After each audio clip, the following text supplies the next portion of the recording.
مسلمانوں کے ساتھ ساتھ پورے عرب پہ بھی ہماری دھاک بیٹھ جائے. لیکن اس دفعہ بڑی عجیب بات ہوئی کہ اس دفعہ مکمل رازداری برتی گئی، اور اتنی رازداری برتی گئی کہ احد کے مقام سے صرف 8 کلومیٹر پہلے پہنچ کر انہوں نے جب پڑاؤ ڈالا تو اس وقت حضور پاک صلی اللہ علیہ وسلم تک یہ خبر پہنچی کہ وہ قریش کے سردار آپ کے اگینسٹ پھر ایک بہت بڑا لشکر لے کر آ گئے ہیں. تو یہ جب تیاریاں زور و شور پہ مکہ میں شروع ہوئی تو عباس رضی اللہ تعالیٰ عنہ نے ایک شخص کو دوڑایا تاکہ آپ صلی اللہ علیہ وآلہ وسلم کو وہ جا کر اس کے بارے میں بتا سکے. اور اس غزوے کی ایک بہت اہم ترین بات یہ تھی کہ اس وقت کے مکہ کے شاعروں نے ایک آگ لگا دی تھی نوجوانوں کے اندر، اور ان کے اپنی شعر و شاعری کے ذریعے اور بالخصوص اس کے علاوہ عورتوں نے بھی اپنا پورا حصہ ڈالا، اور انہوں نے اپنے گھر کے مردوں کو یہ مجبور کیا اور ان کو پیچھے پڑ گئی کہ تم نے بدر کا بدلہ لے کر آنا ہے. تو یہ بھی ایک بہت اہم بات ہے غزوہ احد کی کہ وہاں کے شاعروں نے اپنا بھرپور حصہ ڈالا اس آگ کو بڑھانے میں. جب یہ پوری تیاری کر کے نکلے ہیں تو عرب کے شہ سواروں میں سے 2 بڑے شہ سوار سپہ سالار اور شہزادے جو بعد میں جا کر اسلام کے سب سے بڑے سپہ سالار اور شہزادے بنے، حضرت خالد بن ولید رضی اللہ تعالیٰ عنہ، وہ دائیں طرف کے فلینک کے اوپر وہ ہیڈ بنائے گئے، اور ابو جہل کے بیٹے اکرمہ بن ابی جہل جو بعد میں جا کر مسلمان ہوئے ہیں رضی اللہ تعالیٰ عنہ، وہ بائیں فلینک کے اور بائیں حصے کے سپہ سالار اور کمانڈر بنا کر وہ مکہ سے روانہ ہوئے ہیں. اور آپ صلی اللہ علیہ وآلہ وسلم نے ادھر مدینہ شریف میں صحابہ رضوان اللہ علیہم اجمعین سے مشورہ کیا کہ بتاؤ ہمیں کیا کرنا چاہیے. آپ صلی اللہ علیہ وآلہ وسلم کا اپنا منشا مبارک بھی یہی تھا کہ مدینہ کے اندر رہ کر لڑا جائے، اور اکابر صحابہ کا بھی یہی مشورہ تھا. لیکن جو صحابہ بدر میں جا کر اپنی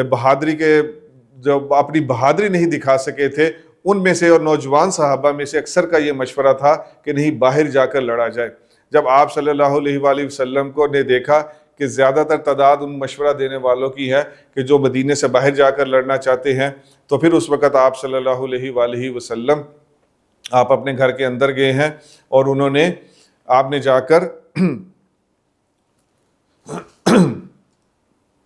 تو جب آپ صلی اللہ علیہ وآلہ وسلم نے دیکھا کہ زیادہ تر رائے جو آ رہی ہے وہ اسی بارے میں ہے کہ مدینے سے باہر جا کر لڑا جائے، تو پھر آپ صلی اللہ علیہ وآلہ وسلم اپنے حجرہ مبارک میں گئے ہیں، اور آپ نے اپنا جنگی لباس جو وہ زیب تن کیا ہے. اس دوران میں ان نوجوان صحابہ کو بڑے اکابر صحابہ رضوان اللہ علیہم اجمعین نے یہ کہا کہ تم لوگوں نے آپ صلی اللہ علیہ وآلہ وسلم کی منشا کے خلاف کیا ہے. ان کو بھی اس کے اوپر کچھ ندامت ہوئی، اور انہوں نے حضرت حمزہ رضی اللہ تعالیٰ عنہ کو آپ صلی اللہ علیہ وآلہ وسلم کے پاس بھیجا کہ ہم اپنی اس رائے سے بیک آؤٹ کرتے ہیں، جو آپ صلی اللہ علیہ وآلہ وسلم کا منشا ہوگا ہم اسی کے مطابق مورچہ بند ہونے کو لڑنے کو تیار ہیں. لیکن آپ صلی اللہ علیہ وآلہ وسلم نے فرمایا کہ ایک نبی کے شان نہیں ہے کہ وہ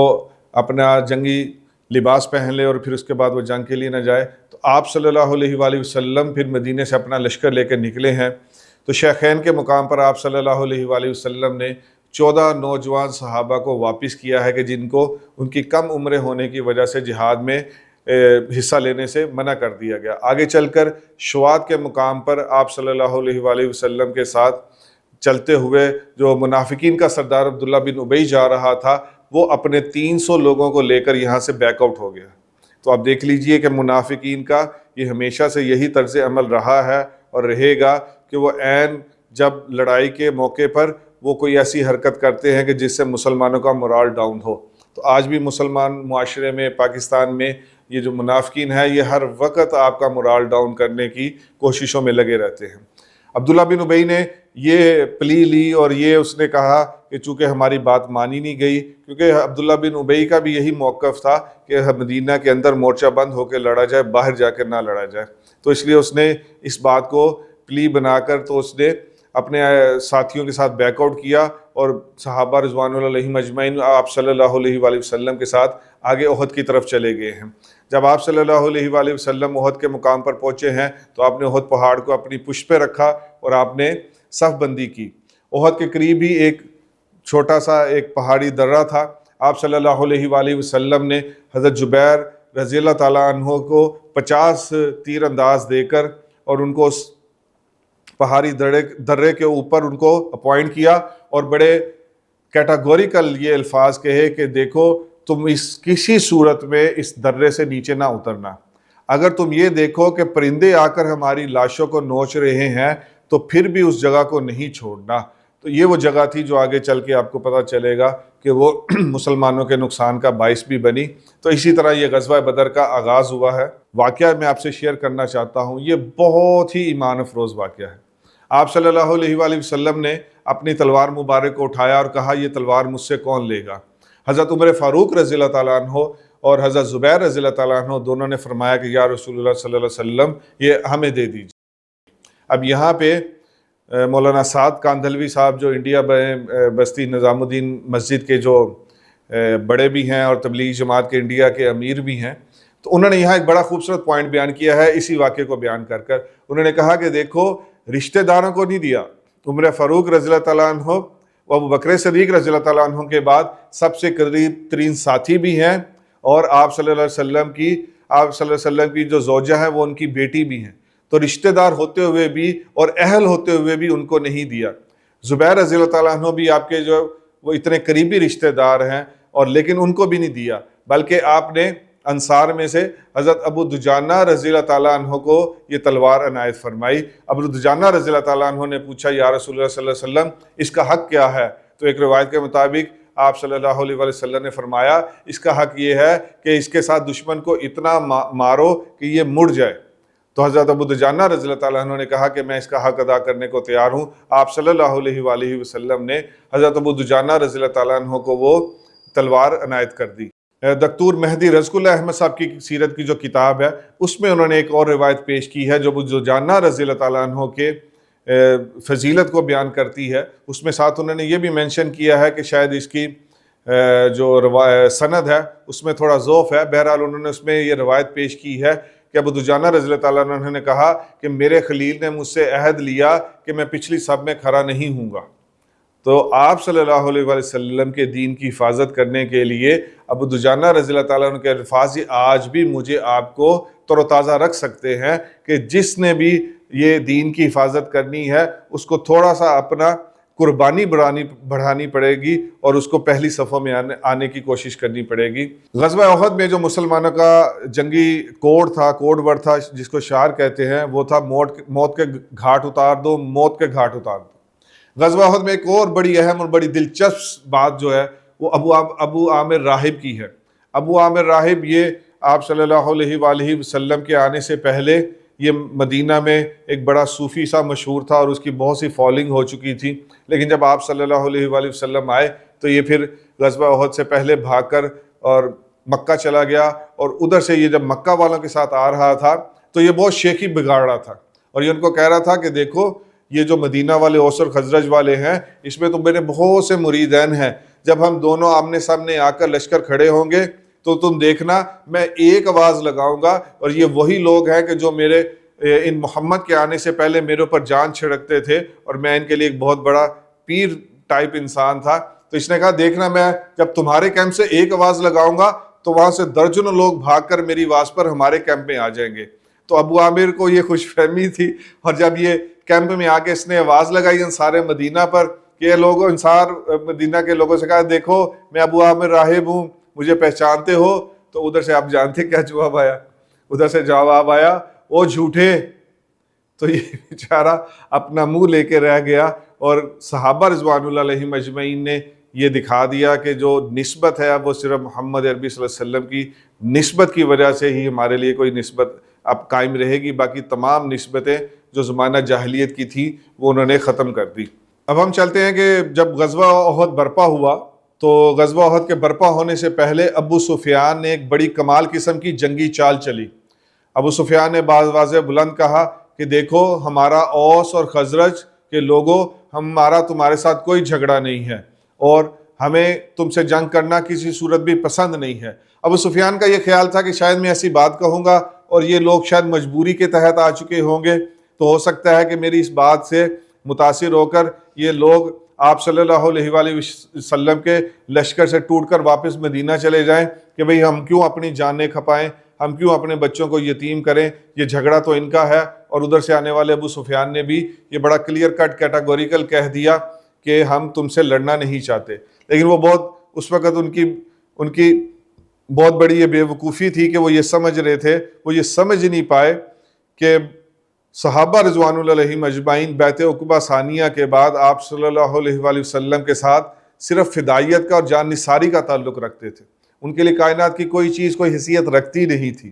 اس میں ایک اور بڑی اہم بات ہے کہ جو وحشی بن حرب تھے، یہ صرف اور صرف حضرت حمزہ رضی اللہ تعالیٰ عنہ کو شہید کرنے کے لیے اس جنگ میں شریک ہوئے تھے، یہ سیرت نگاروں نے لکھا ہے۔ اور جب پہلے حلے میں لڑائی ہوئی ہے تو مسلمانوں کا پلہ بھاری رہا، اور جو قریش کے جتنا بھی لشکر تھا، اس تمام لشکر کو دم دبا کر واپس بھاگنا پڑا۔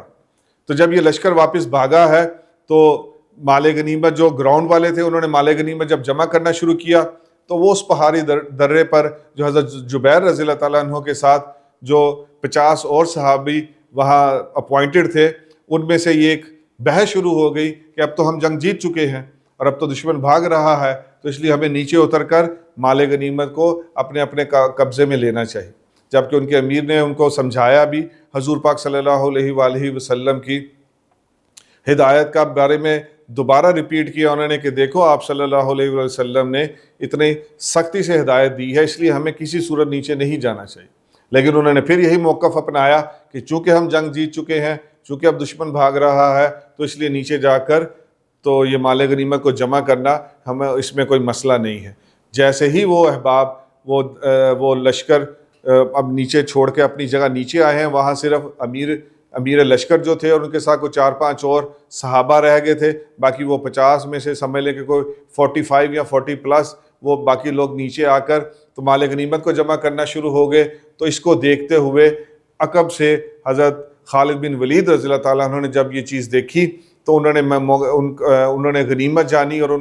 وہ جانتے تھے کہ اسٹریٹجیکلی کتنی بڑی غلطی ہے اور یہ ان کے لیے کتنی بڑی اپرچونٹی ہے، تو اس لیے انہوں نے فوراً وہاں سے اٹیک کیا، اور اس کے بعد وہ حضور پاک صلی اللہ علیہ وسلم کے بالکل قریب تک پہنچنے میں کامیاب ہو گئے۔ اب جب حضرت خالد بن ولید رضی اللہ تعالیٰ عنہ اپنا لشکر لے کے نیچے اترے ہیں تو انہوں نے جب مسلمانوں کے اوپر شدید حملہ کیا ہے، تو وہ جو بھاگتا ہوا دشمن کا ایک فلینک تھا، وہ جو ایک لشکر تھا جو بھاگ رہا تھا، جب اس نے دیکھا کہ ہمارے ہی سپہ سالار حضرت خالد بن ولید رضی اللہ تعالیٰ عنہ کو ایک بہت اسٹریٹجیکل کامیابی حاصل ہوئی ہے، تو وہ بھی واپس پلٹا ہے اور اس نے پھر مسلمانوں پہ ایک بہت زوردار حملہ کیا ہے۔ تو اب آپ یہ سمجھیے کہ حضرت خالد بن ولید رضی اللہ تعالیٰ عنہ اور وہ بھاگتے ہوئے دشمن کی نفری جب واپس آئی ہے تو ان دونوں کے درمیان میں مسلمان لشکر پس کے رہ گیا ہے۔ اب جب یہ دونوں لشکروں کے درمیان پستے ہوئے وہ مسلمانوں پر اٹیک کیا جا رہا ہے، تو ابن کمیہ نے جو حضرت مصعب بن عمیر رضی اللہ تعالیٰ عنہ کو شہید کیا،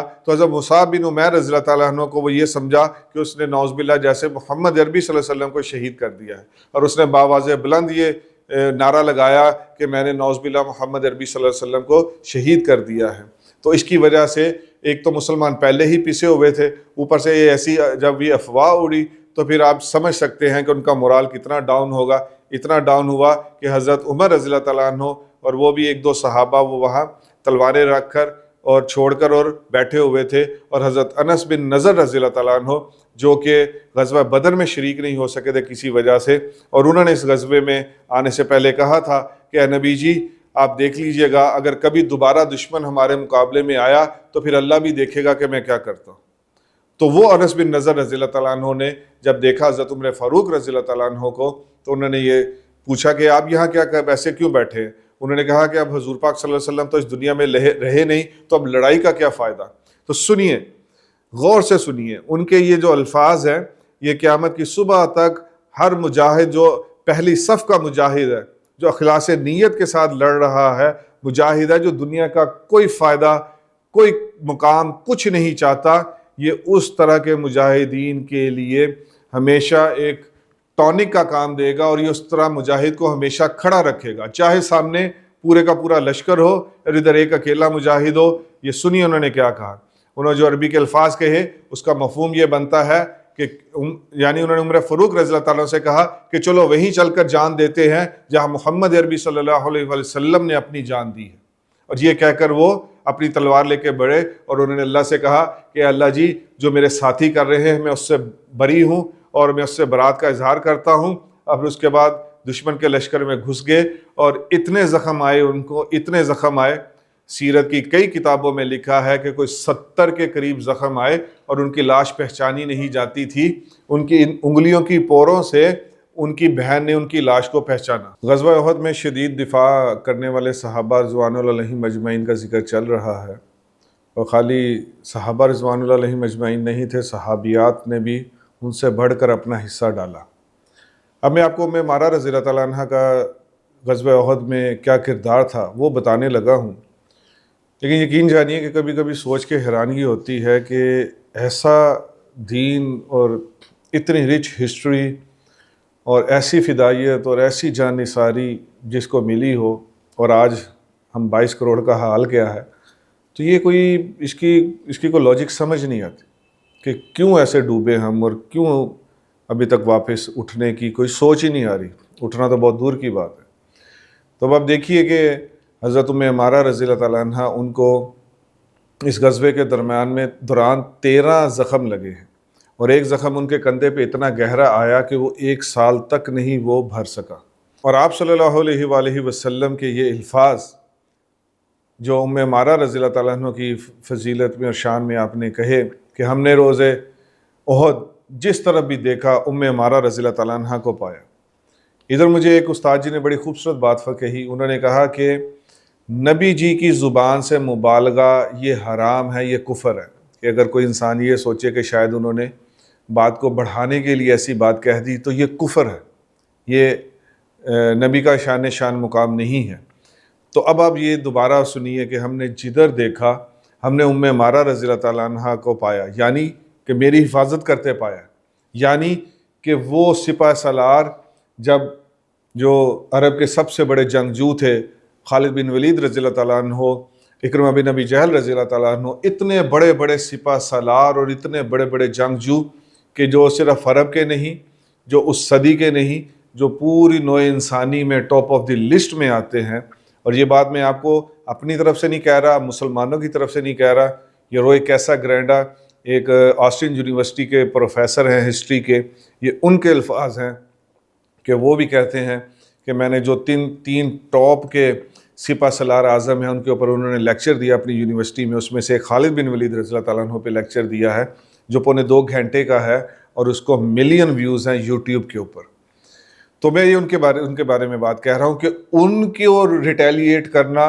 اور ان کا حملہ روکنا ام عمارہ رضی اللہ تعالیٰ عنہ کا، اب اس کو بیٹھ کے سوچئے اور پھر سوچتے رہیے کہ کیسی جان نثاری اور فدائیت صحابیات نے بھی دکھائی ہے احد والے دن۔ سب سے جو مجھے ہلا کے گیا جو واقعہ وہ بیسیکلی، اور جو میں بھی کھڑا رہا اپنے اس دینی محنت میں چند سالوں تک، اس میں یہ بہت آغاز میں جب میں دین کی محنت کی طرف آیا تو بہت آغاز میں نے حضرت سعد بن ربیع رضی اللہ تعالیٰ عنہ کا واقعہ پڑھ لیا تھا۔ حیات الصحابہ میں نے 3 جلدیں خریدی، یہ 2008 میں جب میں نے الحمدللہ 4 ماہ لگائے رائے ونڈ میں، تو وہاں سے جب میں لے کے آیا تو آپ یقین جانیے کہ 2008 میرا وہ سال تھا کہ جو میں دین کی طرف آیا، ایک گٹار سیکھتے سیکھتے ادھر آیا۔ تو وہ جب آپ سوچیں کہ اس وقت اس واقعے کو سننے کے بعد آج تک اس واقعے نے مجھے ایک ڈرائیونگ فورس دی ہوئی ہے کہ میں دین کی آواز لگاتا رہوں۔ تو اب وہ واقعہ بھی سن لیجئے، اور پھر دل کرتا ہے کہ یہ واقعات ایسے ہیں کہ بس ساری زندگی یہی سناتے سناتے ہم قبر میں چلے جائیں۔ اللہ پاک سے مانگیے اللہ پاک آپ کو بھی یہ کیریئر دے دے کہ یہ واقعات غزوہ بدر کے، غزوہ احد کے، غزوہ خندق کے، حدیبیہ کے، فتح مکہ کے، یہ سناتے سناتے جس کی زندگی گزرے گی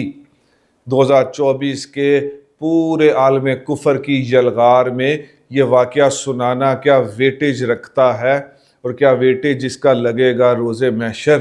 یہ سوچتے ہوئے جس کی زندگی اور یہ سناتے ہوئے جس کی زندگی گزرے گی، بتائیے اس سے خوش قسمت اور انسان کون ہو سکتا ہے۔ تو سنیے حضرت سعد بن ربیع رضی اللہ تعالیٰ عنہ کا واقعہ۔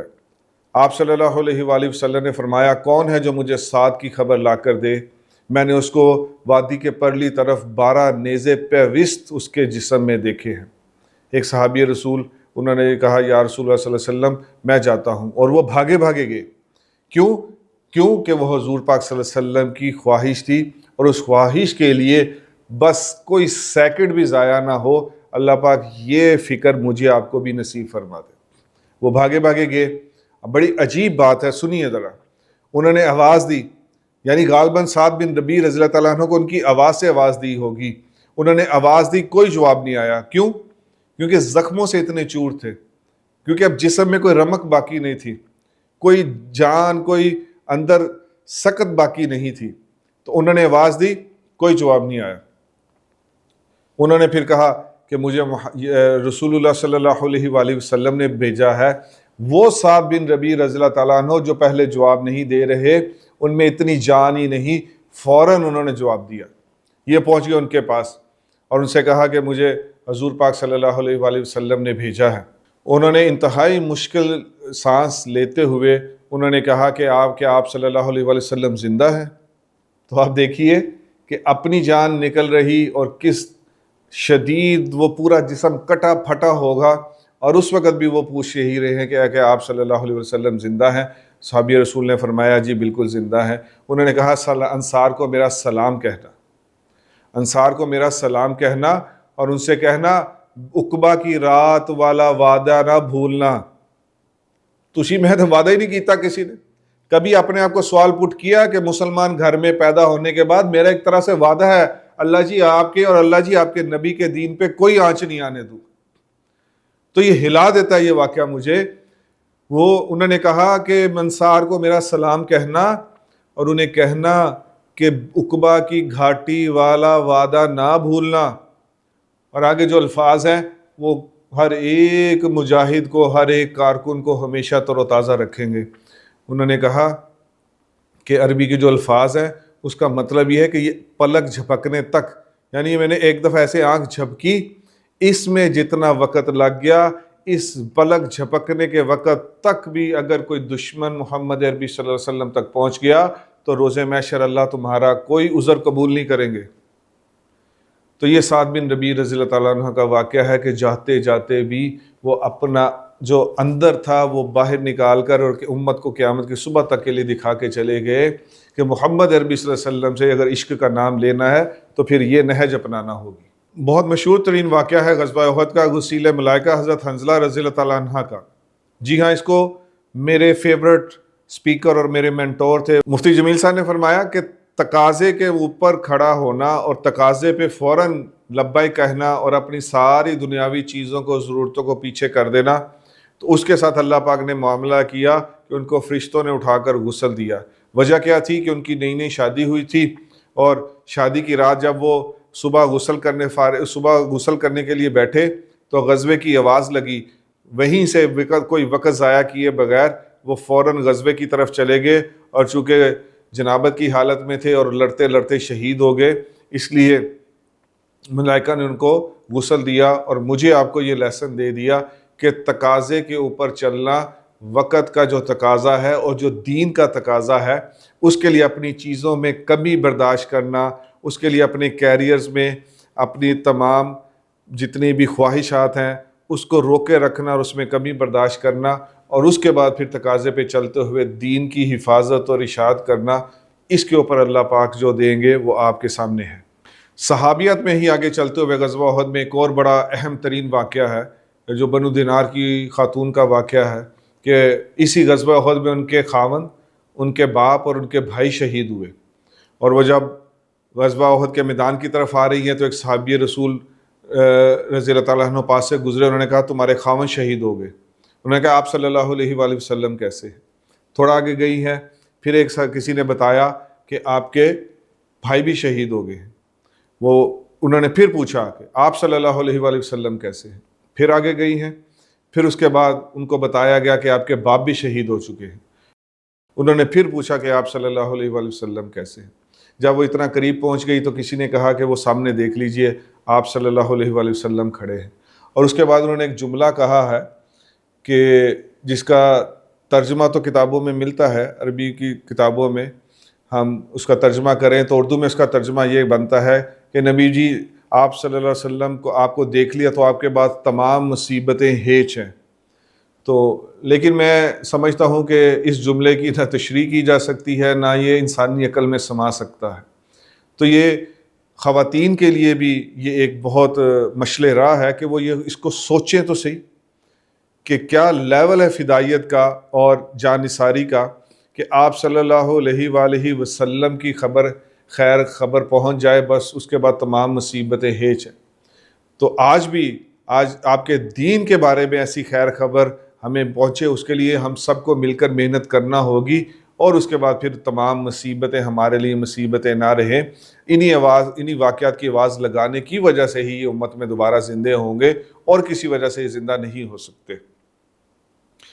پھر جب آپ صلی اللہ علیہ وآلہ وسلم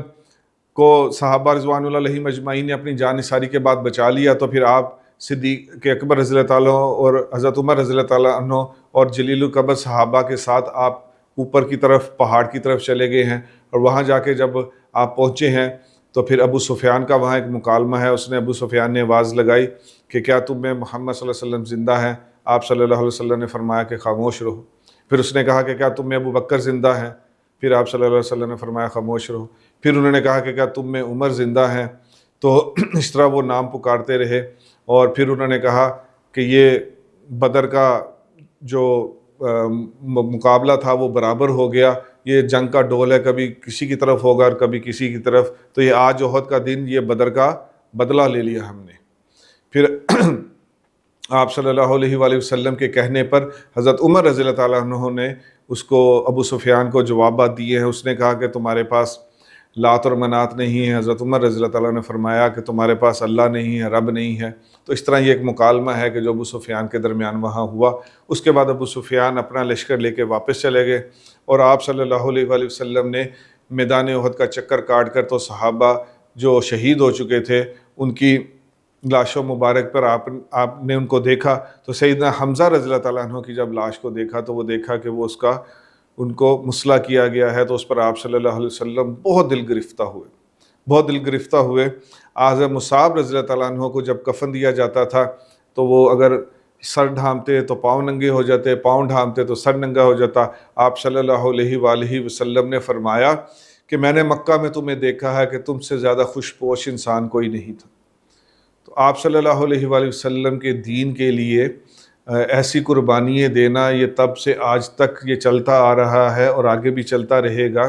آپ میں سے ہر ایک کو یہ فیصلہ کرنا ہوگا کہ مجھے اس میں کتنا تھوڑا تھوڑا کر کے آگے بڑھنا ہے، اور پھر ایک دن ایسا مقام آئے گا کہ ہم بھی ان صحابہ رضوان اللہ علیہم اجمعین کی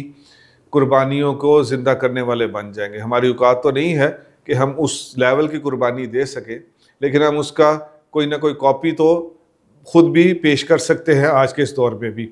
مسلمانوں کی طرف سے تقریباً 70 صحابہ رضوان اللہ علیہم اجمعین شہید ہوئے ہیں۔ مشرکین کی طرف سے 22 کفار جہنم واصل ہوئے ہیں۔ آپ صلی اللہ علیہ وآلہ وسلم نے فرمایا کہ ایک دو صحابہ کو ایک ایک کپڑے میں دفن کر دیا جائے، اور ایک ان میں سے جو زیادہ حافظ قرآن ہے اس کا چہرہ وہ مشرق اس کی طرف کعبے کی طرف کیا جائے۔ آپ صلی اللہ علیہ وسلم نے فرمایا روز قیامت ان کے حق میں گواہی دوں گا کہ دشمنوں کے صفوں میں اکیلے گھس گئے۔ ابن القیم رحم اللہ نے یہاں ایک بہت اہم پوائنٹ ریز کیا ہے۔ انہوں نے کہا کہ آپ صلی اللہ علیہ وسلم کی نافرمانی کا خوفناک نتیجہ یہ امت نے دیکھ لیا۔ اب آپ خود سوچ لیں کہ آج حضور پاک صلی اللہ علیہ وسلم کی صرف ایک چیز میں نہیں بلکہ تقریباً پورے کے پورے دین میں نافرمانیاں چل رہی ہیں، لیکن ہم کوئی ٹس سے مس نہیں ہو رہے، اور وہاں احد میں صرف ایک نافرمانی کا خوفناک نتیجہ وہ مسلمانوں کے سامنے ہمیشہ کے لیے آ گیا۔ ابن القیم نے یہ بھی ایک پوائنٹ ریز کیا ہے کہ اگر ہمیشہ مسلمان ہی غالب رہتے تو پھر کوئی بھی کافر نہ رہتا۔ وہ دیکھتا کہ چونکہ ان کے ساتھ اللہ ہر وقت رہتا ہے تو اس لیے وہ ایمان قبول کر لیتے، تو اس لیے انہوں نے کہا کہ یہ حکمت ہے کہ کبھی کفار غالب آتے ہیں، کبھی مسلمان غالب آتے ہیں، اللہ پاک ایسے ہی ان سے امتحان لیتے رہیں گے۔ خواتین کی شرکت اس میں رہی ہے، اور وہ زیادہ تر زخمیوں کو پانی پلانا، اس میں ام عمارہ رضی اللہ تعالیٰ عنہ، حمنہ بنت جہش رضی اللہ تعالیٰ عنہ، سیدہ عائشہ رضی اللہ تعالیٰ عنہ، ام سلیت رضی اللہ تعالیٰ عنہ، ام سلیم رضی اللہ تعالیٰ عنہ، یہ خواتین انہوں نے شرکت کی ہے پانی پلانے میں اور زخمیوں کی مرہم پٹی کرنے میں۔ جیسے ان سیرت نگار نے کہا کہ صحابہ رضوان اللہ علیہم اجمعین نے اس طرح ڈٹ کر مقابلہ کیا کہ دشمن آڑ تک پہنچ نہ سکا اور لڑتے لڑتے تھک گیا۔ آج یقین جانیے آج دین اسلام پر ایسی ہی جلگار ہے، اور آج بھی ایسے لوگ چاہیے کہ جو ایسے سیسا پلائی دیوار کھڑے ہو جائیں اور اس کے بعد یہ ساری دنیا کا کفار یہ لڑتے لڑتے تھک جائیں لیکن ہمارے دین تک نہ پہنچ سکے۔ آج بھی ہمیں ایسی فدائیت کی اشد ضرورت ہے۔ یہ جو مختلف غزوات ہیں، جیسے آگے چل کے آپ سنیں گے کہ غزوہ خندق اور اس کے بعد صلح حدیبیہ اور اس کے بعد پھر فتح مکہ، تو یہ جو مختلف غزوات ہیں یہ بیسیکلی ایک سیرت نگار نے بڑی خوبصورت بات اس پہ لکھی ہے کہ یہ مختلف رنگ ہیں۔ انہوں نے لکھا کہ دراصل یہ رنگ ہیں جو امت پر آتے رہیں گے۔ یہ تو مجھے آپ کو دیکھنا چاہیے کہ ہم جب جس دور میں گزر رہے ہیں اس میں اس وقت کیا رنگ غالب ہے اور وہ کس غزوے سے یا سیرت کے ان 23 سالوں میں کس کے ساتھ وہ زیادہ میچ کھاتا ہے، اور اس کو پھر ہمیں دیکھنا چاہیے کہ اس وقت صحابہ رضوان اللہ علیہم اجمعین نے کیسی فدائیت اور کیسی جان نثاری پیش کی تھی۔ ہمیں بھی اپنے آپ پر جب تک ہم وہ رنگ غالب نہیں کریں گے اس وقت تک ہم یہ کفار کے ہاتھوں پٹتے ہی رہیں گے۔ میں اپنی بات کا اختتام ایک سیرت نگار کی بات پر کرتا ہوں کہ انہوں نے کہا کہ غزوہ احد کا فلسفہ کیا ہے۔ غزوہ احد کا فلسفہ یہ ہے کہ بڑی سے بڑی شکست وہ مسلمانوں کو متاثر نہیں کر سکتی۔ مسلمان کا کام یہی ہے کہ بس وہ جتنے بھی بچ جائیں، جتنے بھی رہ جائیں، وہ اپنا دھیان اللہ اور اللہ کے رسول کی طرف رکھیں اور اس کے بعد اپنی محنت جو ان کے بس میں ہے وہ کرتے رہیں، اور پھر کوئی شکست آئے یا فتح آئے وہ ان کی چال میں کوئی فرق نہیں پڑنا چاہیے، بلکہ وہ اپنے اس مشن پہ گامزن رہنا چاہیے۔ اللہ پاک جو کہا سنا اس پر ہم سب کو عمل کرنے کی توفیق عطا فرمائے۔ غزوہ احد کی یہ ساری روشنی اپنے اندر اتار کر اور پوری دنیا کو غزوات کے یہ پیغام پہنچانے کے لیے ہم سب کو قبول فرمائے۔ سبحان اللہ و بحمدہ، سبحانک اللہم و بحمدک، اشہد ان لا الہ الا انت، استغفرک و اتوب الیک۔ آمین آمین یا رب العالمین۔